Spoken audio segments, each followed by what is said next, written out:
గురుగారు అలాగే ఈ వారం మిథున రాశి వారికి ఎలా ఉంది? మిథున రాశి వారికి 3 గ్రహాలు దివ్యంగా ఉన్నాయండి. ద్వితీయంలో గురువు, చతుర్థంలో శుక్రుడు, తృతీయంలో కేతువు. సకాలంలో పనులు మొదలుపెట్టండి, విజయం సిద్ధిస్తుంది. మనోబలంతో ముందుకు సాగాలి. అలాగే ఏ విషయాన్ని మనస్సుకు తీసుకోకూడదు. ఉత్సాహంగా పనిచేయాలి. ఉత్సాహం తగ్గకుండా ధైర్యంగా నిర్ణయాలు తీసుకోవాలి. గౌరవప్రదమైన ఫలితాలు వస్తాయి. పేరు ప్రతిష్టలు సంపాదిస్తారు. మీ మాటకు విలువ పెరుగుతుంది.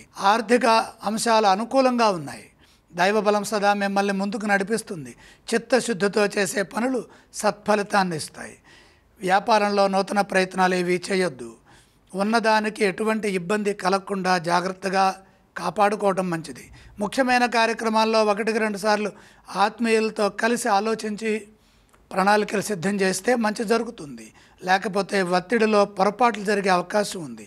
ఆత్మవిశ్వాసం సడలొద్దు. ఏం మాట్లాడుతున్నా అవగాహనతో మాట్లాడాలి. నియంత్రణ అవసరం. మౌనంగా ఉంటే చాలా మంచి జరుగుతుంది. అపార్థాలకు అవకాశం కల్పించే వాళ్ళు ఉంటారు కాబట్టి శాంతంగా స్పష్టంగా ఉండండి. అసహనాన్ని ఎట్టి పరిస్థితుల్లో ప్రదర్శించవద్దు. విభేదాలకు దూరంగా ఉండాలి. సకాలంలో బాధ్యతలు పూర్తవుతున్నాయా లేదా అనేది పునఃసమీక్ష చేయాలి. మౌనం శక్తిని ప్రసాదిస్తుంది. ఈ రాశివారు ఏ స్తోత్రం పఠిస్తే బాగుంటుందంటారు? మిథున రాశి వారు ఇష్టదేవతా ధ్యానం చేయటం మంచిది. మరి ఈ రాశివారు ఈ వారం ఏ ఆలయాన్ని సందర్శిస్తే బాగుంటుంది? సూర్యనారాయణ మూర్తిని దర్శించడం ఉత్తమం. అలాగే ఈ రాశివారు ఏవేవి దానం చేస్తే బాగుంటుందంటారు?